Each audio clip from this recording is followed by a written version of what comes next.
Filmez. Da, ia. Ia, David. Hai, mama, mai vrei?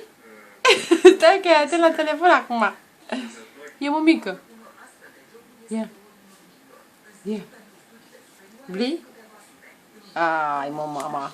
Hai, mă, să vedem cum ai făcut mai devreme. Ia, ia, să vedem. David.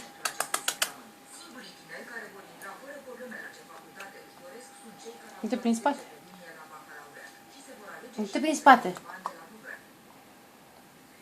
Suntem atât de săraci încât le facem cadou senatorilor și deputaților câte o mașină. Ca să facă economie, conducerea Parlamentului a decis să nu le mai dea aleșilor autoturismele instituției. În schimb, aceștia vor primi în fiecare lună 1000 de lei. Suficient că să-și plătească rata la o mașină bună. Nici nu e mirare că parlamentarii stau la coadă să dea înapoi mașinile uțate. Bună ziua!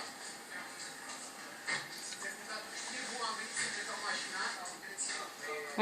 Ce zici de asta? Dar mai devreme băgase în nas, uite, așa se lupta pentru el. Ia, mămică, așa, dacă așa vrei să faci, facă tu așa. Păi gata că